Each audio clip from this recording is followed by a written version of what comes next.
CPCB को लेकर। पहली स्टेटमेंट सीपीसीबी को लेकर कहती है कि एक स्टैट्यूटरी ऑर्गेनाइजेशन है जो कि ministry of environment, forest and climate change के अंदर आती है।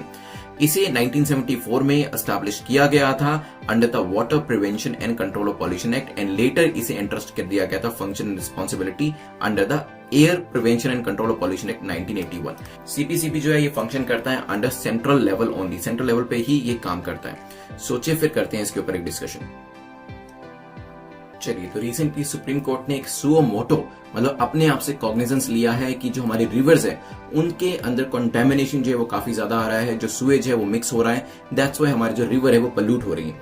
और कोर्ट ने बेसिकली यहाँ पे डायरेक्ट किया है the registration of PIL title remediation of polluted reverse, और यहाँ पे नोटिस जो है वो इशू करे गए हैं। इसी वजह से सेंटर को, साथ में ministry of environment, forest and climate change को, साथ में अर्बन अफेयर मिनिस्ट्री को और साथ में सेंट्रल पॉल्यूशन कंट्रोल बोर्ड को, सीपीसीबी को। तो सीपीसीबी का भी जिक्र काफी किया हुआ था उस आर्टिकल के अंदर।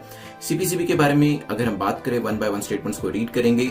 पहली जो स्टेटमेंट है, it is a statutory organisation, तो बिल्कुल ठीक है, एक स्टैट्यूट के द्वारा, इसे एक एक्ट के द्वारा बनाया गया है और ministry of environment, forest and climate change के अंदर ये आती है।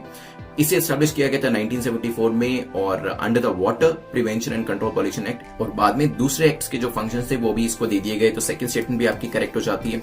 बात करी जाए तीसरी स्टेटमेंट की, तो वैसे ओनली की वजह से आपको शक हो जाना चाहिए था कि चांसेस बन जाते हैं इसके गलत होने के।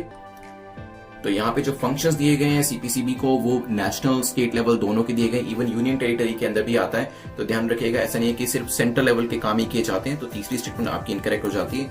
The correct answer will be, क्या हो जाएगा, A will be the correct answer. तो मेन ऑब्जेक्टिव क्या है सीपीसीबी का? CPCB aims to promote cleanliness of streams, जो आपकी नदियां हैं उसमें क्लीनलीनेस बनी रहे, जो आपके कुएं हैं वहां पर भी जो सफाई है वो होनी चाहिए in different areas of the states की बात करी जाए, साथ में ही जो पानी है उसके अंदर पोल्यूशन नहीं होना चाहिए, ये मुख्य काम रहता है सीपीसीबी का। ठीक है, तो क्वालिटी ऑफ एयर तो इंप्रूव होनी चाहिए, पानी की क्वालिटी भी इंप्रूव होनी चाहिए।